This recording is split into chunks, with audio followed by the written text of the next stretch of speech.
कहाँ और दर कहाँ, कहाँ निवास स्थान।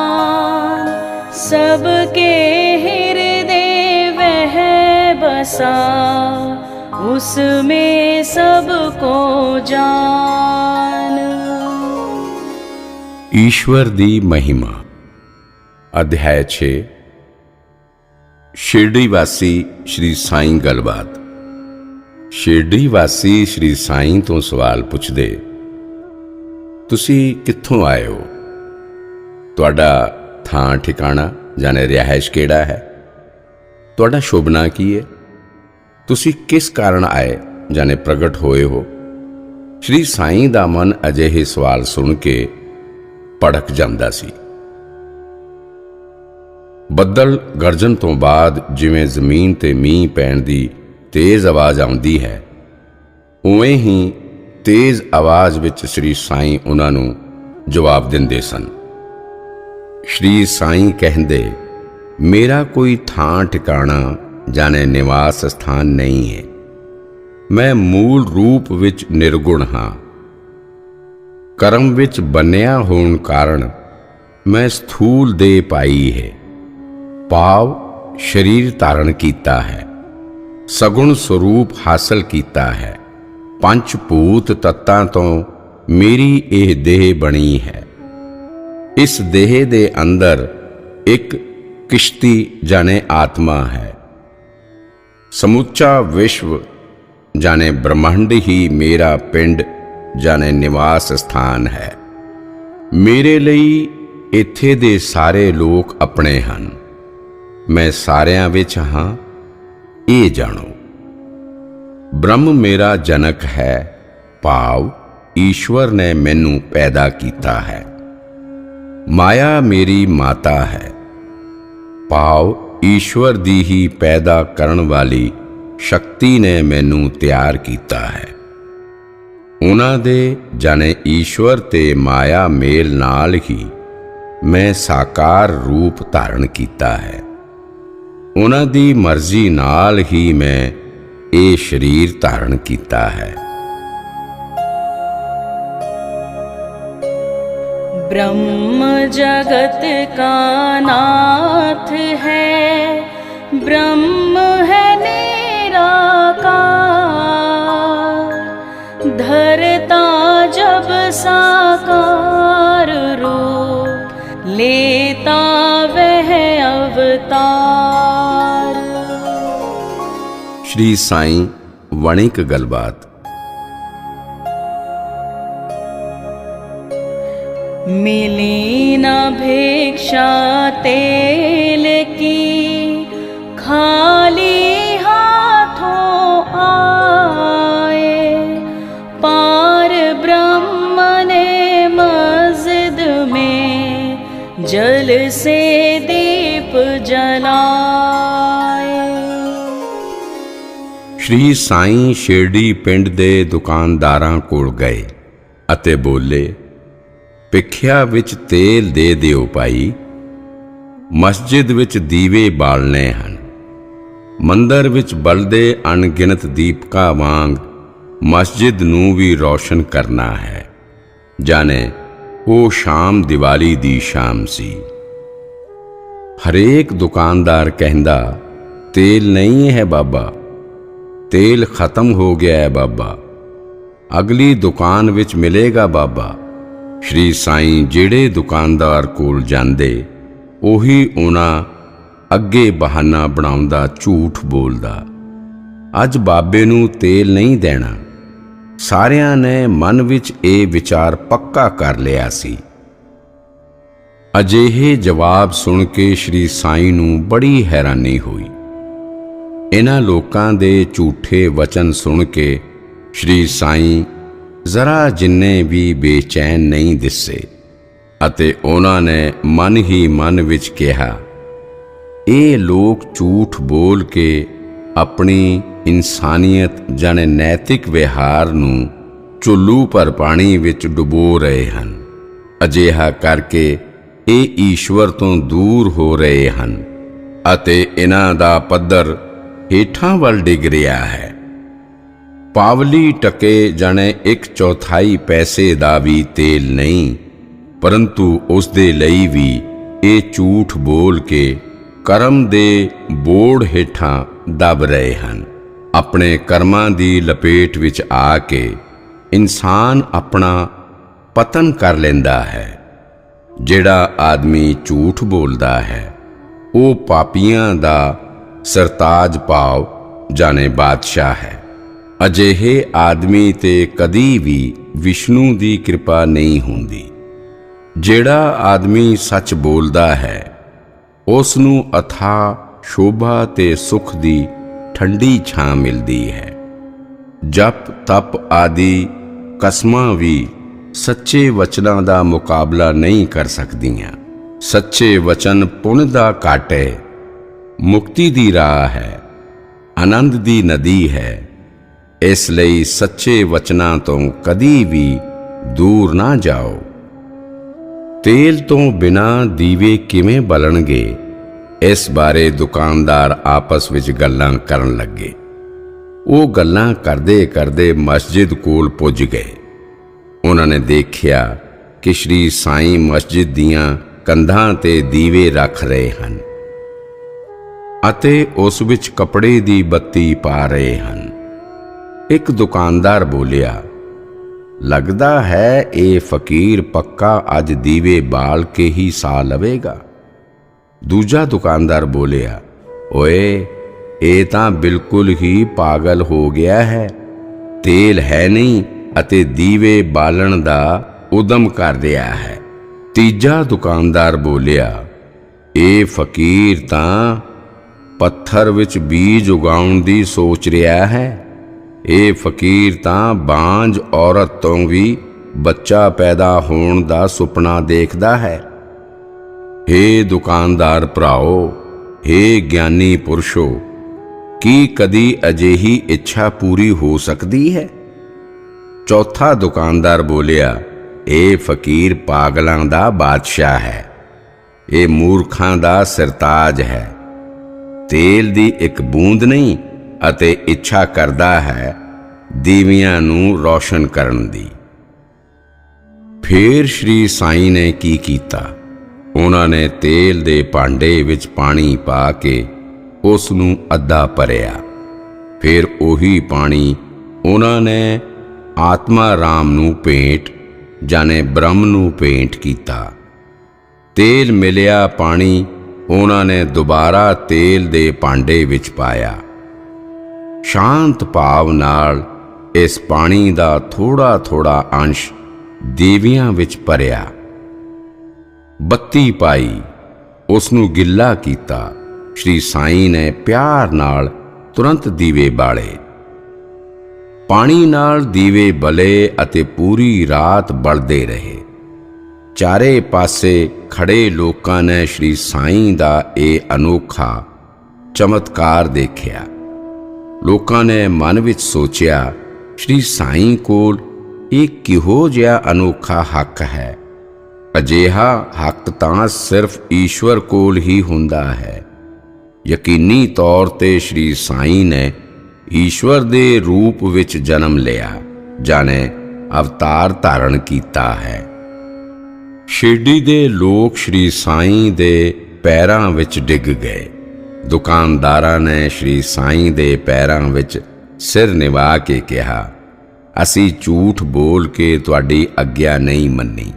ਅਸੀਂ ਤੁਹਾਡੇ ਪ੍ਰਤੀ ਅਪਰਾਧ ਕੀਤਾ, ਫਿਰ ਵੀ ਤੁਸੀਂ ਸਾਡੇ ਤੇ ਗੁੱਸੇ ਨਹੀਂ ਹੋਏ।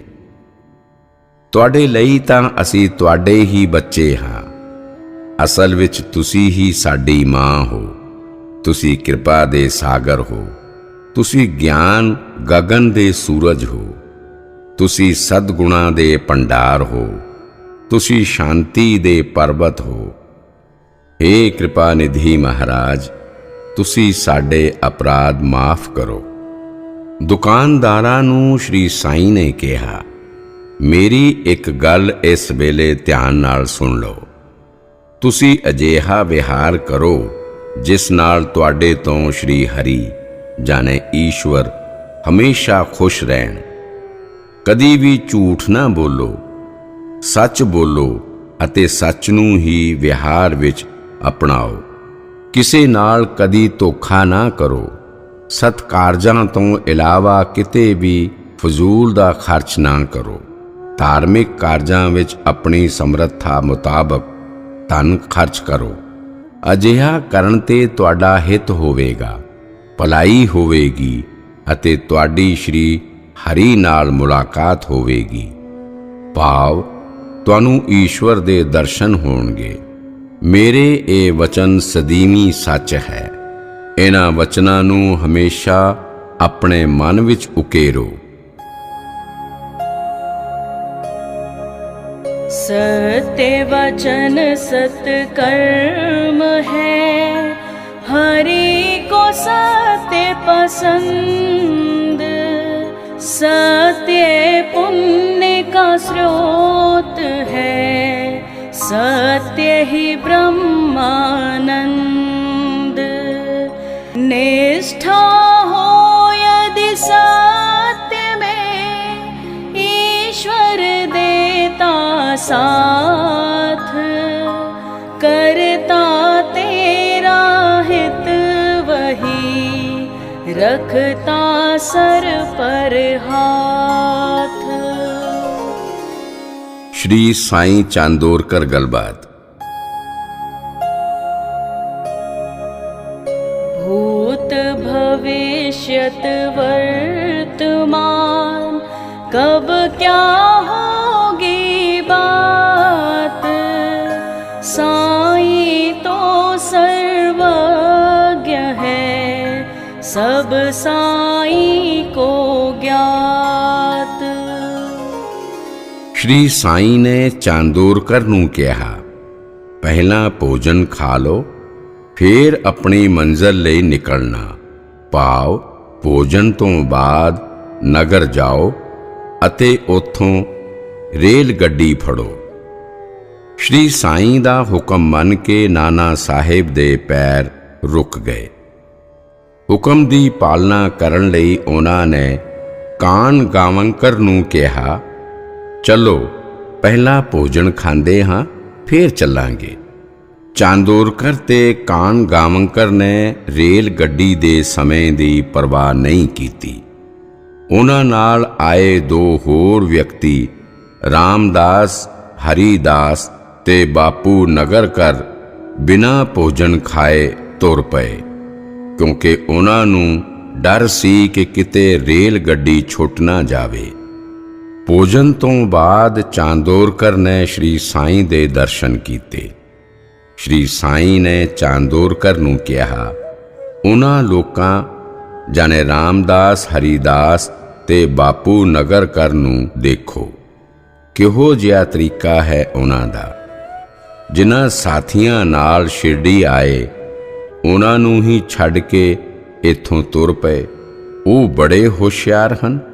ਉਹਨਾਂ ਨੂੰ ਸਿਰਫ ਆਪਣੇ ਸਵਾਰਥ ਦੀ ਚਿੰਤਾ ਹੈ। ਇਹ ਚਾਂਦੋਰਕਰ, ਅਜਿਹੇ ਦੋਸਤਾਂ ਨੂੰ ਨਾਲ ਰੱਖੋ ਜਿਹੜੇ ਦੁਨੀਆ ਦੇ ਅੰਤ ਤੱਕ ਤੁਹਾਡਾ ਸਾਥ ਨਾ ਛੱਡਣ। ਫੁੱਲਾਂ ਦੀ ਖੁਸ਼ਬੂ ਵਾਂਗ ਦੋਸਤ ਹੋਣਾ ਚਾਹੀਦਾ ਹੈ, ਜਿਸ ਦੀ ਖੁਸ਼ਬੂ ਕਦੀ ਮੱਧਮ ਨਾ ਹੋਵੇ। ਹੁਣ ਤੁਸੀਂ ਰਵਾਨਾ ਹੋਵੋ, ਪਰੰਤੂ ਮੈਂ ਜੋ ਕਿਹਾ ਹੈ ਉਸ ਦਾ ਹਮੇਸ਼ਾ ਧਿਆਨ ਰੱਖਣਾ। ਤੁਹਾਡੀ ਰੇਲ ਗੱਡੀ ਦੇ ਆਉਣ ਵਿੱਚ ਅਜੇ ਵੀ ਕਾਫੀ ਸਮਾਂ ਬਾਕੀ ਹੈ। ਚਾਂਦੋਰਕਰ ਜਦੋਂ ਸਟੇਸ਼ਨ ਪੁੱਜੇ ਤਾਂ ਉਹਨਾਂ ਨੇ ਦੇਖਿਆ ਕਿ ਉਹਨਾਂ ਦੇ ਦੋਵੇਂ ਦੋਸਤ ਭੁੱਖੇ ਪਿਆਸੇ ਬੈਠੇ ਹਨ, ਰੇਲ ਗੱਡੀ ਦੀ ਉਡੀਕ ਕਰ ਰਹੇ ਹਨ, ਕਿਉਂਕਿ ਰੇਲ ਗੱਡੀ 3 ਘੰਟੇ ਦੇਰੀ ਨਾਲ ਚੱਲ ਰਹੀ ਹੈ। साईं आज्ञा से करे शिरडी से प्रस्थान, विघ्न हटे संकट कटे, बाबा रखते ध्यान। कुलकर्णी श्री साईं गलबात। घोर विपदा आती है। जीवन है संग्राम, संकट में रक्षा करो बाबा तेरा काम। ਕੁਲਕਰਨੀ ਨੂੰ ਸ਼ਹਿਰ ਜਾ ਕੇ ਅਦਾਲਤ ਵਿੱਚ ਪੇਸ਼ ਹੋਣਾ ਸੀ। ਸ਼ਿਰਡੀ ਤੋਂ ਰਵਾਨਾ ਹੋਣ ਤੋਂ ਪਹਿਲਾਂ ਉਹ ਸ਼੍ਰੀ ਸਾਈਂ ਕੋਲ ਗਏ ਅਤੇ ਦੋਵੇਂ ਹੱਥ ਜੋੜ ਕੇ ਬੋਲੇ, ਹੇ ਸਤਿਪੁਰਸ਼, ਮੇਰੇ ਸਾਹਮਣੇ ਬਹੁਤ ਮੁਸ਼ਕਿਲ ਪ੍ਰਸੰਗ ਆ ਖੜਾ ਹੋਇਆ ਹੈ। ਮੈਂ ਸਰਕਾਰੀ ਮੁਲਾਜ਼ਮ ਹਾਂ। ਮੇਰੇ ਉੱਪਰ ਸਰਕਾਰੀ ਪੈਸੇ ਦਾ ਗਬਨ ਕਰਨ ਦਾ ਦੋਸ਼ ਲੱਗਾ ਹੈ। ਮੇਰੇ ਉੱਪਰ ਤਾਂ ਆਫਤ ਆ ਪਈ ਹੈ। ਦੋਸ਼ ਸੱਚ ਹਨ ਜਾਂ ਝੂਠ, ਇਹ ਤੁਹਾਡੇ ਤੋਂ ਲੁਕਿਆ ਨਹੀਂ ਹੈ। ਤੁਸੀਂ ਤਿੰਨਾਂ ਕਾਲਾਂ ਬਾਰੇ ਜਾਣਦੇ ਹੋ। ਮੇਰਾ ਮਾਮਲਾ ਵੀ ਤੁਹਾਡੇ ਤੋਂ ਲੁਕਿਆ ਨਹੀਂ। ਫਿਰ ਵੀ ਮੈਂ ਬੁਰੀ ਤਰ੍ਹਾਂ ਸ਼ਿਕੰਜੇ ਵਿੱਚ ਫਸ ਚੁੱਕਾ ਹਾਂ। ਮੈਂ ਤੁਹਾਨੂੰ ਹੋਰ ਕੁਝ ਨਹੀਂ ਕਹਿਣਾ ਚਾਹੁੰਦਾ। ਮੈਂ ਤਾਂ ਤੁਹਾਡੇ ਅੱਗੇ ਇਹੀ ਬੇਨਤੀ ਕਰਨਾ ਚਾਹੁੰਦਾ ਹਾਂ ਕਿ ਤੁਸੀਂ ਮੇਰੀ ਰੱਖਿਆ ਕਰੋ। ਇੰਨਾ ਕਹਿ ਕੇ ਕੁਲਕਰਨੀ ਸ਼੍ਰੀ ਸਾਈਂ ਦੇ ਪੈਰ ਫੜ ਕੇ ਫੁੱਟ ਫੁੱਟ ਕੇ ਰੋਣ ਲੱਗੇ। ਹੇ ਸ਼੍ਰੀ ਸਾਈਨਾਥ, ਕੁਬੇਰ ਦੇ ਨੇੜੇ ਹੋਣ ਤੇ ਸਾਨੂੰ ਦੁਆਰੇ ਦੁਆਰੇ ਭਟਕਣ ਦੀ ਲੋੜ ਨਹੀਂ। ਸ਼ੀਰ ਸਾਗਰ ਵਿੱਚ ਰਹਿਣ ਵਾਲੀ ਮੱਛੀ ਭਲਾ ਕਦੀ ਗੰਦੇ ਨਾਲੇ ਵਿੱਚ ਰਹੇਗੀ? ਤੁਸੀਂ ਹੀ ਸਾਡੇ ਪਿਤਾ ਹੋ ਅਤੇ ਤੁਸੀਂ ਹੀ ਸਾਡੀ ਮਾਤਾ ਹੋ। ਸੋ ਤੁਹਾਡੇ ਚਰਨਾਂ ਵਿੱਚ ਇਹ ਬੇਨਤੀ ਹੈ ਕਿ ਇਸ ਸੰਕਟ ਦੇ ਸਮੇਂ ਵਿੱਚ ਤੁਸੀਂ ਮੇਰੀ ਮਦਦ ਕਰੋ। ਕਾਮ ਧੇਨੂ ਗਾਂ ਦੇ ਬੱਚੇ ਅੰਮ੍ਰਿਤ ਵਰਗਾ ਦੁੱਧ ਛੱਡ ਕੇ ਦੂਜੀ ਗਾਂ ਦਾ ਦੁੱਧ ਪੀਣ ਨਹੀਂ ਜਾਂਦੇ। ਇੱਛਾ ਪੂਰੀ ਕਰਨ ਵਾਲੇ ਰੁੱਖ ਦੇ ਫਲ ਉਸ ਦੇ ਹੇਠਾਂ ਬੈਠੇ ਲੋਕਾਂ ਨੂੰ ਮਿਲਦੇ ਹਨ। ਉਹ ਟੁੱਟ ਕੇ ਕੰਡਿਆਂ ਤੇ ਨਹੀਂ ਡਿੱਗਦੇ। ਹੇ ਸ਼੍ਰੀ ਸਾਈਂ, ਤੁਸੀਂ ਮੇਰੇ ਵੱਲ ਧਿਆਨ ਦਿਓ ਅਤੇ ਆਪਣੀ ਮਿਹਰ ਦੀ ਛਾਂ ਮੇਰੇ ਤੇ ਕਰੋ। ਜੇ ਤੁਸੀਂ ਧਿਆਨ ਨਹੀਂ ਦਿਓਗੇ ਤਾਂ ਸੰਸਾਰ ਵਿੱਚ ਮੇਰੀ ਬਦਨਾਮੀ ਹੋਵੇਗੀ ਅਤੇ ਮੇਰੀ ਬਦਨਾਮੀ ਹੋਣ ਦਾ ਮਤਲਬ ਹੈ ਤੁਹਾਡੀ ਨਿੰਦਾ। ਤੁਹਾਡਾ ਨਾਂ ਫਿੱਕਾ ਨਾ ਪਵੇ, ਇਸ ਲਈ ਤੁਸੀਂ ਮੇਰੇ ਤੇ ਕਿਰਪਾ ਕਰੋ। ਆਪਾਂ ਕੁਲਕਰਨੀ ਦੀ ਕਰੁਣਾਮਈ ਬੇਨਤੀ ਸੁਣ ਕੇ ਸ਼੍ਰੀ ਸਾਈਂ ਦਾ ਮਨ ਪਸੀਜ ਗਿਆ। ਉਹ ਆਪਾਂ ਨੂੰ ਬੋਲੇ, ਮੇਰੇ ਕਹੇ ਮੁਤਾਬਿਕ ਤੁਸੀਂ ਇੱਕ ਕੰਮ ਕਰੋ। ਡਿਪਟੀ ਕਲੈਕਟਰ ਇਸ ਵੇਲੇ ਨਿਵਾਸਾ ਵਿੱਚ ਪ੍ਰਵਰ ਨਦੀ ਦੇ ਕੰਢੇ ਤੇ ਹਨ। ਤੁਸੀਂ ਉੱਥੇ ਜਾਓ। ਮਨ ਵਿੱਚ ਬਿਨਾਂ ਕਿਸੇ ਡਰ ਦੇ ਉਹਨਾਂ ਨੂੰ ਆਪਣੀ ਸਾਰੀ ਗੱਲ ਦੱਸ ਦਿਓ। ਨਿਵਾਸਾ ਇੱਕ ਪਵਿੱਤਰ ਸਥਾਨ ਹੈ। ਉੱਥੇ ਜਗਤ ਦੇ ਸੂਤਰਧਾਰ ਜਾਣੇ ਪਰਮੇਸ਼ਵਰ ਮੋਹਨੀ ਰੂਪ ਵਿੱਚ ਸਾਖਸ਼ਾਤ ਬਿਰਾਜਮਾਨ ਹਨ। ਸੰਤ ਗਿਆਨੇਸ਼ਵਰ ਨੇ ਉਹਨਾਂ ਦੇ ਚਰਨਾਂ ਵਿੱਚ ਬੇਨਤੀ ਕਰਕੇ ਉਹਨਾਂ ਤੋਂ ਆਸ਼ੀਰਵਾਦ ਲਿਆ ਅਤੇ ਭਾਵਾ ਰਥ ਦੀਪਿਕਾ ਜਾਣੇ ਗਿਆਨੇਸ਼ਵਰੀ ਲਿਖੀ। ਉੱਥੇ 10 ਅਵਤਾਰ ਦੇ ਰੂਪ ਵਿੱਚ ਪਰਮੇਸ਼ਵਰ ਹਨ। ਭਗਤ ਉਹਨਾਂ ਨੂੰ ਅੱਲਾ ਇਲਾਹੀ ਕਹਿੰਦੇ ਹਨ। ਉਹ ਅਗਿਆਨੀ ਦਾ ਵੀ ਉਧਾਰ ਕਰ ਦਿੰਦੇ ਹਨ। ਉੱਥੇ ਈਸ਼ਵਰ ਦਾ ਸਗੁਣ ਰੂਪ ਹੈ। ਤੁਸੀਂ ਨਿਵਾਸਾ ਦੇ ਪਵਿੱਤਰ ਧਰਾਤਲ ਤੇ ਜਾਓ। ਉੱਥੇ ਸ਼ਰਧਾ ਤੇ ਉਮੀਦ ਨਾਲ ਜਾਓ। ਇੱਥੋਂ ਜਾ ਕੇ ਡਿਪਟੀ ਸਾਹਿਬ ਨੂੰ ਨਮਸਕਾਰ ਕਰਿਓ। ਕਚਹਿਰੀ ਵਿੱਚ ਹਾਜ਼ਰ ਹੋਣ ਤੋਂ ਪਹਿਲਾਂ ਉਹਨਾਂ ਨੂੰ ਮਿਲਣਾ, ਉਹਨਾਂ ਨੂੰ ਸਾਰੀ ਗੱਲ ਦੱਸਣਾ, ਉਹਨਾਂ ਸਾਹਮਣੇ ਬੇਨਤੀ ਕਰਨਾ। ਈਸ਼ਵਰ ਜ਼ਰੂਰ ਤੁਹਾਡੀ ਲਾਜ ਰੱਖਣਗੇ। ਕੁਲਕਰਨੀ ਨੇ ਸ਼੍ਰੀ ਸਾਈਂ ਦੇ ਹੁਕਮ ਮੁਤਾਬਕ ਸਾਰਾ ਕੰਮ ਕੀਤਾ। ਕਲੈਕਟਰ ਨੂੰ ਲਿਖਤ ਜਵਾਬ ਪੇਸ਼ ਕੀਤਾ। ਸੰਤੁਸ਼ਟ ਹੋ ਕੇ ਕਲੈਕਟਰ ਨੇ ਉਹਨਾਂ ਨੂੰ ਬੇਕਸੂਰ ਦੱਸਿਆ ਅਤੇ ਦੋਸ਼ ਤੋਂ ਮੁਕਤ ਕਰ ਦਿੱਤਾ। ਕੁਲਕਰਨੀ ਸ਼ਿਰਡੀ ਆਏ ਅਤੇ ਸ਼੍ਰੀ ਸਾਈਂ ਦੇ ਚਰਨਾਂ ਵਿੱਚ ਸਿਰ ਰੱਖ ਦਿੱਤਾ। ਸ਼੍ਰੀ ਸਾਈਂ ਨੇ ਕੁਲਕਰਨੀ ਨੂੰ ਕਿਹਾ, ਕਰਨ ਅਤੇ ਕਰਵਾਉਣ ਵਾਲਾ ਈਸ਼ਵਰ ਹੈ। ਉਹੀ ਕਰਤਾ ਧਰਤਾ ਹੈ, ਉਹੀ ਕਾਰਨ ਹੈ, ਉਹੀ ਭਗਤਾਂ ਤੇ ਕਾਬੂ ਰੱਖਦਾ ਹੈ, ਉਹੀ ਅਸੰਭਵ ਨੂੰ ਸੰਭਵ ਕਰਦਾ ਹੈ। आए जब कठिनाइयाँ लो साई का नाम, करुणामय कृपा करें संकट का क्या काम। पेण से श्री साईं गलबात।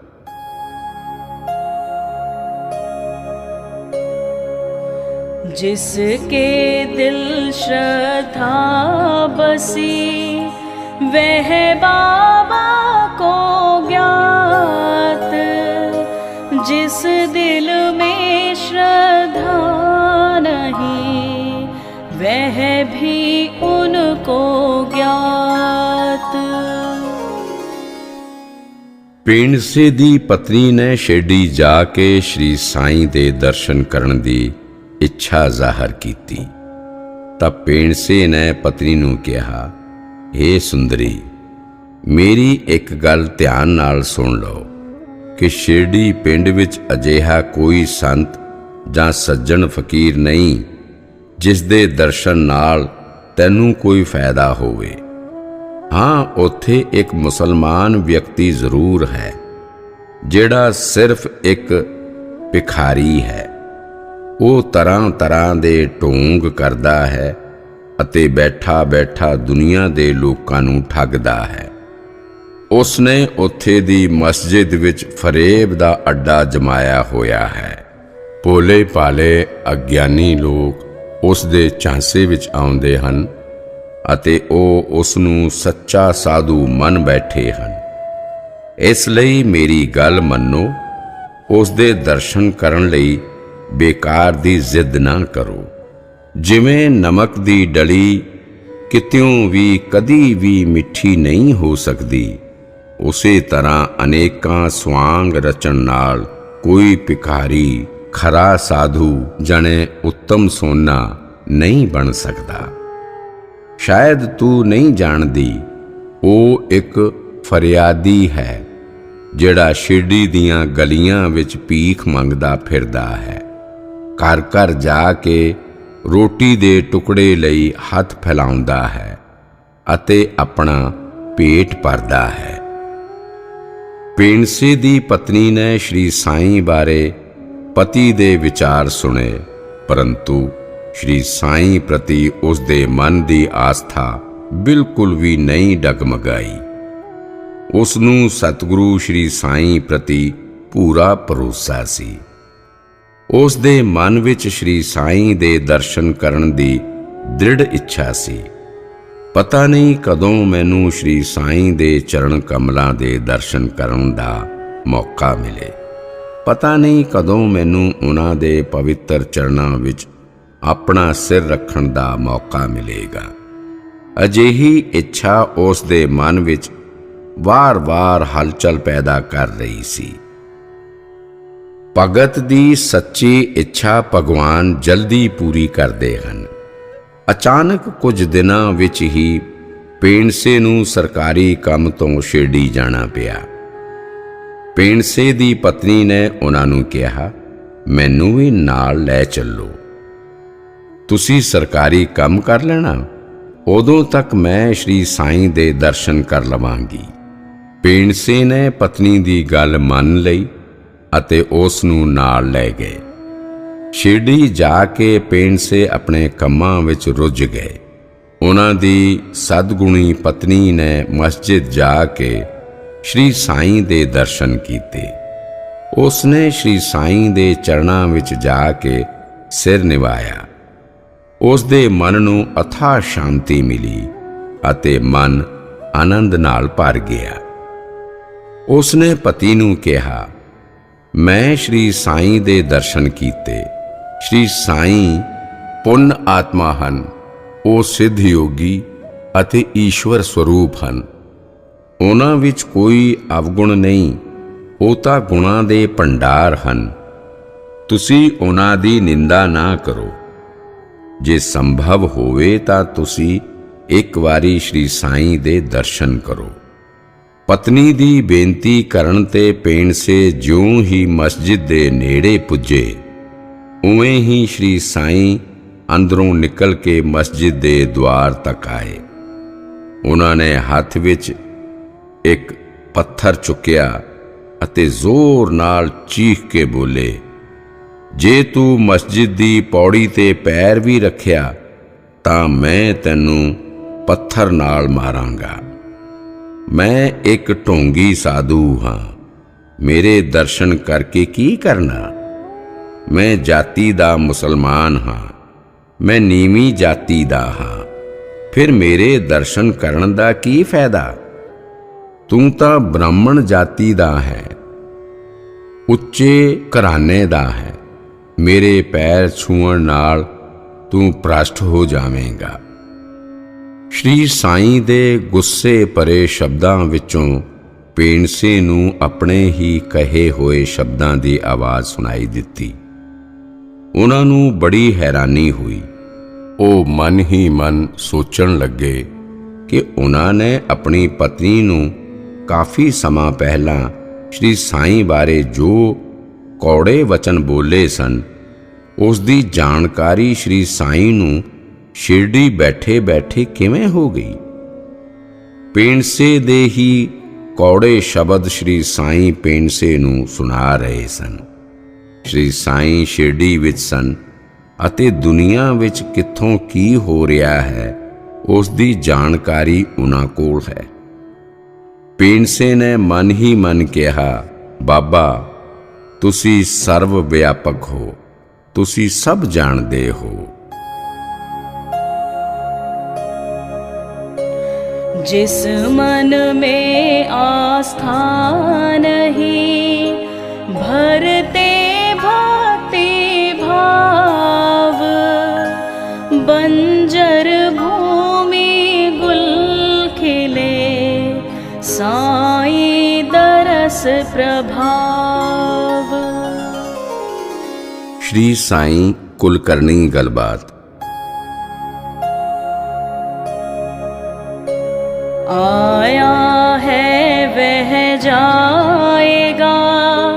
यह जीवन का सार, यह तन मिलता मिट्टी में, नश्वर सब संसार। एक दिन श्री साईं ने अपा कुलकर्णी नूं सहजे ही कहा, ਅੱਜ ਸਾਡੇ ਪਿੰਡ ਵਿੱਚ ਚੋਰ ਆ ਗਏ ਹਨ, ਇਸ ਨੂੰ ਸੱਚ ਤੇ ਯਕੀਨੀ ਸਮਝੋ। ਇਹਨਾਂ ਚੋਰਾਂ ਦਾ ਅੰਦਾਜ਼ ਬਿਲਕੁਲ ਹੀ ਨਿਰਾਲਾ ਹੈ। ਇਹ ਘਰੋਂ ਚੀਜ਼ਾਂ ਤੇ ਸਮੱਗਰੀ ਚੁੱਕ ਕੇ ਨਹੀਂ ਲੈ ਜਾਂਦੇ। ਇਹਨਾਂ ਦੀ ਨਜ਼ਰ ਆਦਮੀ ਦੀ ਸਭ ਤੋਂ ਕੀਮਤੀ ਸੰਪत्ति ਤੇ ਕੇਂਦਰਿਤ ਹੁੰਦੀ ਹੈ, ਜਿਸ ਨੂੰ ਉਹ ਲੈ ਜਾਂਦੇ ਹਨ। ਇਹ ਅਨੋਖਾ ਚੋਰ ਕਿਸੇ ਨੂੰ ਦਿਖਾਈ ਨਹੀਂ ਦਿੰਦਾ, ਇਸ ਨੂੰ ਕੋਈ ਫੜ ਨਹੀਂ ਸਕਦਾ। ਇਹ ਬੜਾ ਦੁਸ਼ਟ ਹੈ। ਇਹ ਚੋਰ ਸਭ ਤੋਂ ਪਹਿਲਾਂ ਤੁਹਾਡੇ ਘਰ ਵਿੱਚ ਵੜੇਗਾ ਅਤੇ ਤੁਹਾਡੇ ਤੇ ਸਵਾਰ ਹੋਵੇਗਾ। ਇਸ ਲਈ ਤੁਸੀਂ ਇਸ ਦੇ ਹਮਲਾ ਕਰਨ ਤੋਂ ਪਹਿਲਾਂ ਸਾਰਾ ਬੰਦੋਬਸਤ ਸਹੀ ਤਰ੍ਹਾਂ ਕਰ ਲਵੋ। ਉਸੇ ਰਾਤ ਆਪਾਂ ਕੁਲਕਰਣੀ ਨੂੰ ਹੈਜਾ ਹੋ ਗਿਆ।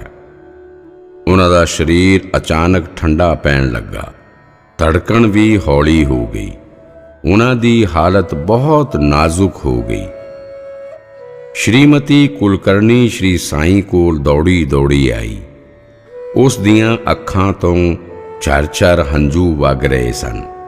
ਉਸਨੇ ਸ਼੍ਰੀ ਸਾਈਂ ਦੇ ਚਰਣੀ ਪੈ ਕੇ ਰੋਂਦੇ ਹੋਏ ਕਿਹਾ, ਬਾਬਾ ਮੇਰੇ ਪਤੀ ਦੀ ਹਾਲਤ ਖਰਾਬ ਹੈ, ਉਹ ਹੈਜੇ ਨਾਲ ਮਰ ਰਹੇ ਹਨ। ਤੁਸੀਂ ਜਲਦੀ ਨਾਲ ਉਹਦੀ ਦਾ ਆਸ਼ੀਰਵਾਦ ਦਿਓ ਤਾਂ ਕਿ ਉਹਨਾਂ ਦੀ ਜਾਨ ਬਚ ਸਕੇ।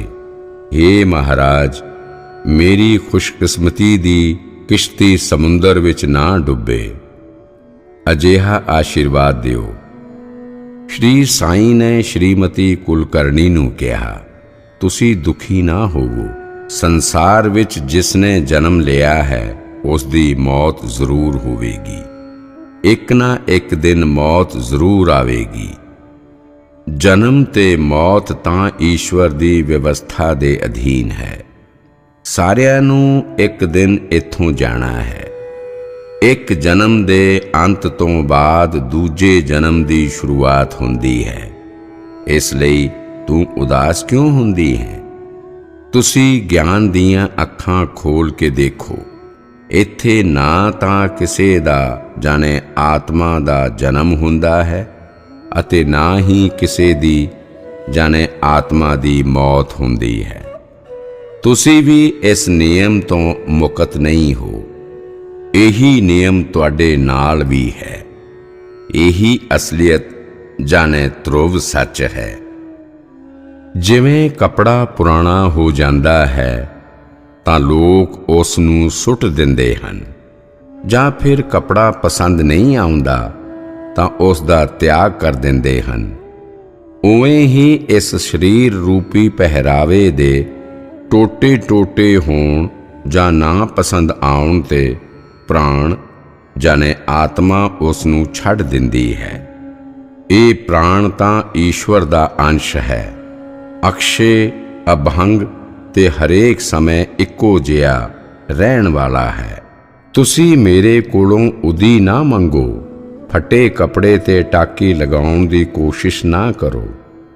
ਉਦੀ ਦੇ ਸਹਾਰੇ ਉਸ ਨੂੰ ਨਾ ਰੋਕੋ। ਉਸ ਨੂੰ ਆਪਣੀ ਮੰਜ਼ਿਲ ਜਾਣੇ ਮੁਕਾਮ ਤੇ ਜਾਣ ਦਿਓ। ਮੇਰੀਆਂ ਅੱਖਾਂ ਸਾਹਮਣੇ ਹੁਣੇ ਉਹ ਆਪਣੇ ਕੱਪੜੇ ਜਾਣੇ ਕਫਨ ਬਦਲ ਰਿਹਾ ਹੈ। ਨਵੇਂ ਕੱਪੜੇ ਉਸ ਦੇ ਸਾਹਮਣੇ ਹਨ। ਉਹ ਉਸ ਨੂੰ ਧਾਰਨ ਕਰਨ ਦੀ ਤਿਆਰੀ ਕਰ ਰਿਹਾ ਹੈ। ਤੂੰ ਉਸ ਦੀ ਰਾਹ ਵਿੱਚ ਨਾ ਆ। ਉਸ ਦੇ ਲਈ ਰੁਕਾਵਟ ਨਾ ਬਣ। ਆਪਾਂ ਨੂੰ ਸਦਗਤੀ ਮਿਲਣ ਵਾਲੀ ਹੈ। ਅੱਗੇ ਜਾ ਕੇ ਉਹ ਮੁਕਤੀ ਹਾਸਲ ਕਰੇਗਾ। ਤੁਹਾਡੀਆਂ ਅੱਖਾਂ ਸਾਹਮਣੇ ਜਿਹੜਾ ਸੱਚ ਯਕੀਨੀ ਤੌਰ ਤੇ ਵਾਪਰਨਾ ਹੈ ਉਸ ਨੂੰ ਵਾਪਰਨ ਦਿਓ। ਤੂੰ ਦੁਖੀ ਨਾ ਹੋ, ਬੇਕਾਰ ਦੇ ਹੰਝੂ ਨਾ ਵਹਾ। ਸ਼੍ਰੀ ਸਾਈਂ ਨੇ ਸ਼੍ਰੀਮਤੀ ਕੁਲਕਰਣੀ ਨੂੰ ਘਰ ਜਾਣ ਲਈ ਕਿਹਾ। ਉਸ ਦੀਆਂ ਅੱਖਾਂ ਸਾਹਮਣੇ ਕੁਝ ਹੀ ਪਲਾਂ ਵਿੱਚ ਅੱਪਾ ਦੇ ਪ੍ਰਾਣ ਨਿਕਲ ਗਏ। फट जाते प्राचीन पट तन के बिखरे तार।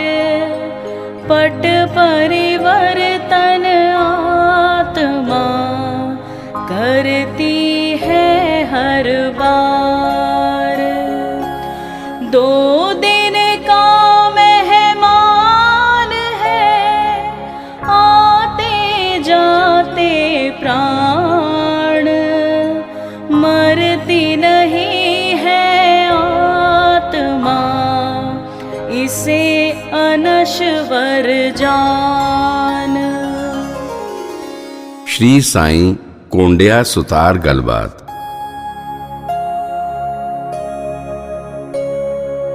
क्षितिजल वायु अगन गगन बनते जब विकराल। त्राही मचती ध्वंस की छा जाता है काल।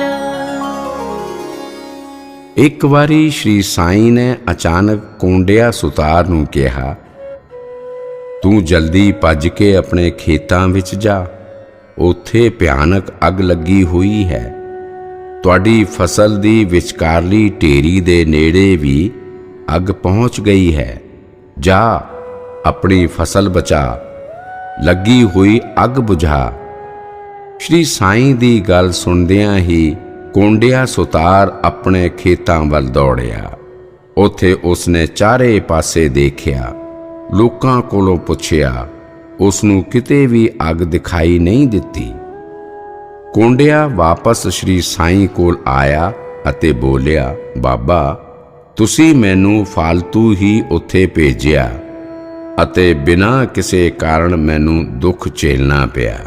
ਇਹ ਤੇਜ਼ ਗਰਮੀ, ਇਹ ਦੁਪਹਿਰ ਦੀ ਧੁੱਪ, ਤਪਦੀ ਹੋਈ ਧਰਤੀ ਤੇ ਨੰਗੇ ਪੈਰ ਭੱਜਣ ਨਾਲ ਮੇਰੇ ਪੈਰਾਂ ਵਿੱਚ ਛਾਲੇ ਵੀ ਪੈ ਗਏ।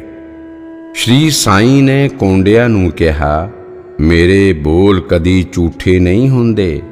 ਜ਼ਰਾ ਪਿੱਛੇ ਦੇਖੋ, ਉਹ ਦੇਖੋ, ਉੱਪਰ ਉੱਠਦਾ ਧੂਆਂ। ਸੁੱਕੀ ਫਸਲ ਦੇ ਕਈ ਢੇਰ ਨੇੜੇ ਨੇੜੇ ਲੱਗੇ ਹੋਏ ਹਨ। ਵਿਚਕਾਰਲੇ ਢੇਰ ਵਿੱਚ ਅੱਗ ਲੱਗੀ ਹੈ।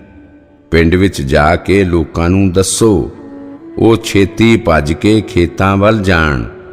ਗਰਮੀ ਦੀ ਰੁੱਤ, ਤਿੱਖੀ ਧੁੱਪ, ਤੇਜ਼ ਹਵਾ, ਹੱਥਾਂ ਤੋਂ ਟੁੱਟ ਕੇ ਹੇਠਾਂ ਡਿੱਗਦੀਆਂ ਸ਼ਾਖਾਵਾਂ, ਹਵਾ ਵਿੱਚ ਉੱਡਦੇ ਛੱਪਰ, ਤੇਜ਼ ਤੂਫਾਨ, ਅੱਗ ਦੀਆਂ ਉੱਚੀਆਂ ਉੱਠਦੀਆਂ ਲਾਟਾਂ, ਭਿਆਨਕ ਸਥਿਤੀ। ਕੌਂਡਿਆਂ ਤੇ ਸ਼ਿਰਡੀ ਵਾਸੀ ਘਬਰਾ ਗਏ।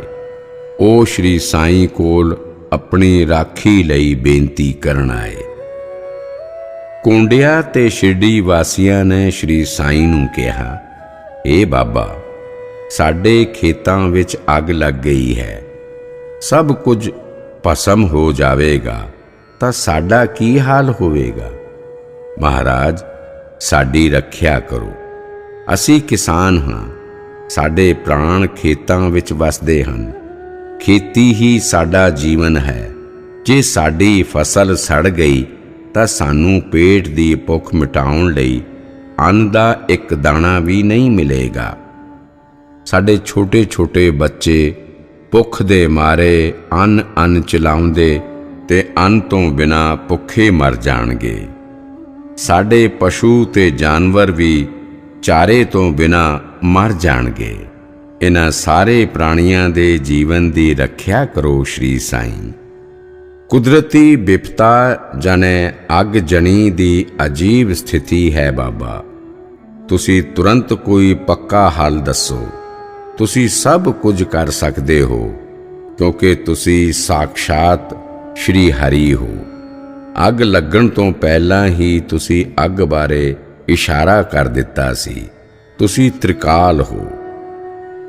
ਕੌਂਡਿਆਂ ਤੇ ਸ਼ਿਰਡੀ ਵਾਸੀਆਂ ਦੀ ਕਰੁਣਾਮਈ ਬੇਨਤੀ ਸੁਣ ਕੇ ਸਾਈਂ ਨੂੰ ਦਇਆ ਆ ਗਈ। ਉਹ ਤੁਰੰਤ ਖੇਤਾਂ ਵਿੱਚ ਪੁੱਜੇ। ਉਹਨਾਂ ਨੇ ਟਮਰੇਲ ਤੋਂ ਚੁੱਲ੍ਹੂ ਵਿੱਚ ਪਾਣੀ ਲੈ ਕੇ ਅੱਗ ਤੇ ਛਿੱਟੇ ਮਾਰੇ। ਪਾਣੀ ਦੇ ਛਿੱਟੇ ਪੈਂਦੇ ਸਾਰ ਹੀ ਅੱਗ ਹੌਲੀ ਹੌਲੀ ਬੁਝਣ ਲੱਗੀ। ਸ਼੍ਰੀ ਸਾਈਂ ਬੋਲੇ, ਇਹ ਵਿਚਕਾਰਲਾ ਅਨਾਜ ਦਾ ਢੇਰ ਸੜ ਜਾਵੇਗਾ। ਹੋਰ ਕਿਸੇ ਵੀ ਢੇਰ ਤੇ ਅੱਗੇ ਇਸ ਦਾ ਅਸਰ ਨਹੀਂ ਹੋਵੇਗਾ। ਵਿਚਕਾਰਲਾ ਢੇਰ ਅੱਗ ਦਾ ਹਿੱਸਾ ਹੈ।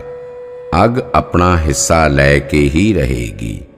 ਇਸ ਨੂੰ ਕੋਈ ਵੀ ਨਹੀਂ ਬੁਝਾ ਸਕੇਗਾ। ਸ਼੍ਰੀ ਸਾਈਂ ਨੇ ਜਿਵੇਂ ਕਿਹਾ ਉਵੇਂ ਹੀ ਹੋਇਆ। ਭਿਆਨਕ ਅੱਗ ਬੁਝ ਗਈ। ਫਸਲ ਦਾ ਸਿਰਫ ਇੱਕ ਢੇਰ ਸੜਿਆ। ਲੋਕਾਂ ਦੇ ਜੀਵਨ ਦੀ ਰੱਖਿਆ ਹੋਈ। ਪੰਜ ਭੂਤ ਤੇ ਸ਼੍ਰੀ ਸਾਈਂ ਦਾ ਨਿਯੰਤਰਣ ਸੀ।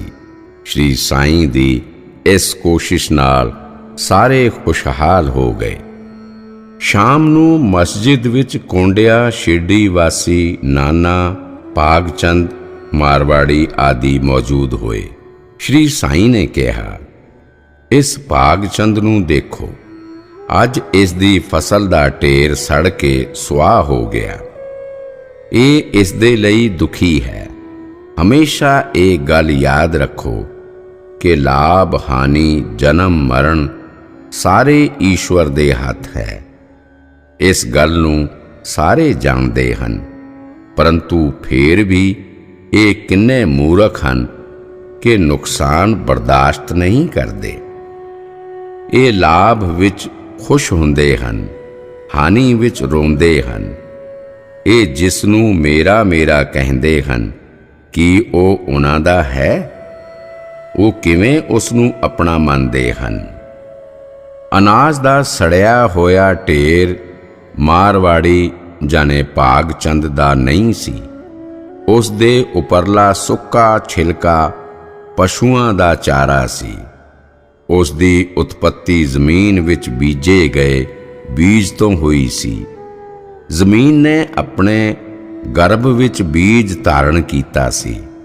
ਮੌਸਮ ਅਤੇ ਬਾਰਿਸ਼ਾਂ ਵੇਲੇ ਬੱਦਲ ਨੇ ਉਸ ਨੂੰ ਪਾਣੀ ਦਿੱਤਾ। ਸੂਰਜ ਦੀਆਂ ਅੰਮ੍ਰਿਤ ਕਿਰਨਾਂ ਨੇ ਉਸ ਨੂੰ ਜੀਵਨ, ਵਿਕਾਸ ਤੇ ਆਕਾਰ ਦਿੱਤਾ।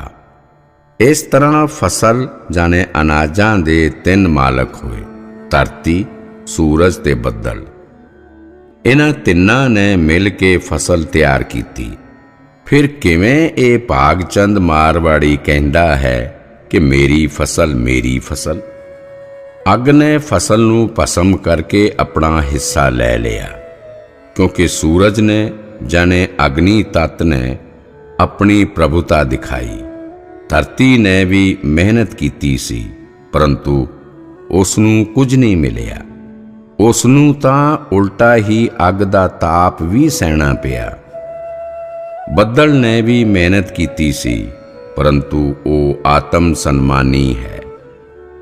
ਉਸ ਨੂੰ ਕੁਝ ਮਿਲਿਆ ਭਾਵੇਂ ਨਾ ਮਿਲਿਆ, ਉਸ ਦੀ ਉਸ ਨੂੰ ਕੋਈ ਪਰਵਾਹ ਨਹੀਂ। ਉਹ ਤਾਂ ਆਪਣੇ ਅੰਦਰ ਲੁਕੀ ਬਿਜਲੀ ਦੇ ਗਰਜਣ ਵਿੱਚ ਹੀ ਖੁਸ਼ ਰਹਿੰਦਾ ਹੈ। ਬੱਦਲ ਚੁੱਪਚਾਪ ਬੈਠਾ ਬੈਠਾ ਆਕਾਸ਼ ਤੋਂ ਦੇਖਦਾ ਰਹਿੰਦਾ ਹੈ। ਧਰਤੀ ਆਪਣੇ ਗਰਭ ਵਿੱਚੋਂ ਅਨਾਜ ਉਗਾ ਕੇ ਉਸ ਨੂੰ ਆਪਣੇ ਧਰਾਤਲ ਤੇ ਰੱਖਦੀ ਹੈ।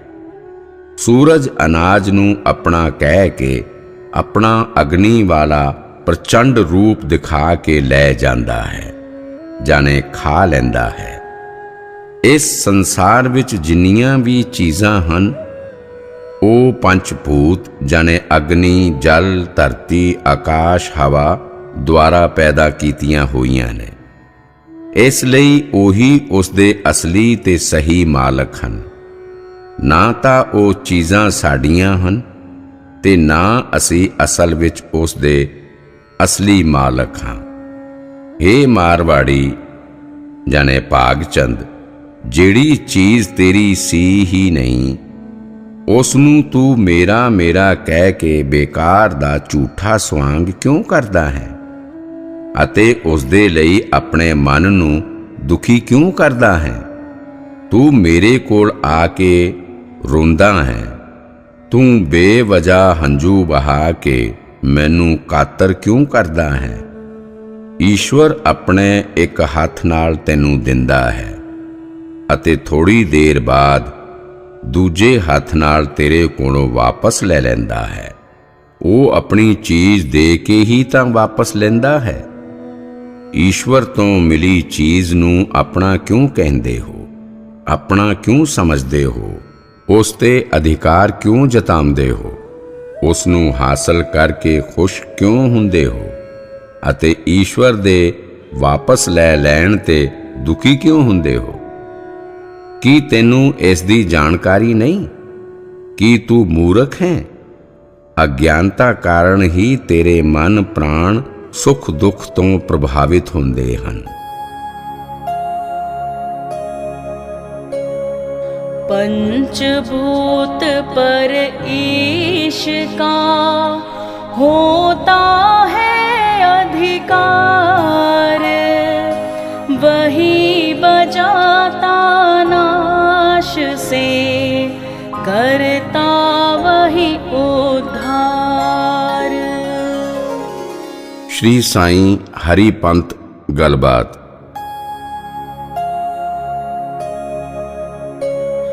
अनहोनी कुछ भी नहीं, साईं हाथ त्रिशूल, पतझड़ का मौसम मगर खिले बसंती फूल। हरि पंत ने श्री साईं दे दर्शन कीते।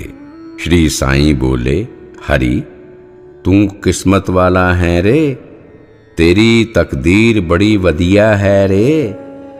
भगवान शिव दी तेरे ऊपर बड़ी कृपा है, वो जरूर तैनू पुत्र रतन देणगे, तेरी इच्छा पूरी होवेगी, तू दूजा विआह कर लै रे।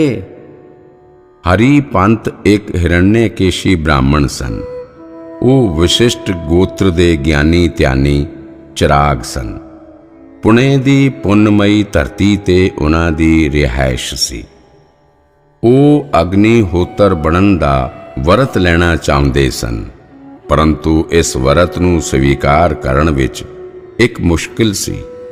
ਉਹਨਾਂ ਦੀ ਪਤਨੀ ਦੀ ਮੌਤ ਹੋ ਚੁੱਕੀ ਸੀ। ਪਤਨੀ ਬਗੈਰ ਉਹ ਅਗਨੀਹੋਤਰ ਵਰਤ ਕਿਵੇਂ ਲੈਂਦੇ? ਉਹਨਾਂ ਦੇ ਘਰ ਪੈਸਾ ਤੇ ਜਾਇਦਾਦ ਤਾਂ ਬਹੁਤ ਸੀ, ਪਰੰਤੂ ਉਹਨਾਂ ਦੇ ਔਲਾਦ ਨਹੀਂ ਸੀ।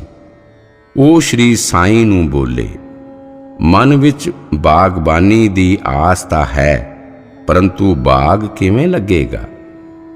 ਨਾ ਤਾਂ ਅਜੇ ਤੱਕ ਖੂਹ ਪੁੱਟਿਆ ਹੈ, ਨਾ ਪਾਣੀ ਦੀ ਧਾਰਾ ਹੈ। ਇਸ ਲਈ ਪੌਦਿਆਂ ਜਾਣੇ ਔਲਾਦ ਦੀ ਉਮੀਦ ਕਰਨੀ ਬੇਕਾਰ ਹੈ।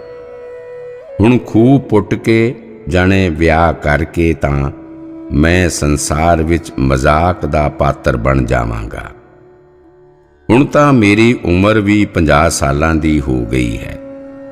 ਬੁਢਾਪੇ ਵਿੱਚ ਔਲਾਦ ਦੀ ਇੱਛਾ ਪੂਰੀ ਹੋਣੀ, ਅਜਿਹਾ ਕਿਸਮਤ ਵਾਲਾ ਮੈਂ ਕਿੱਥੇ?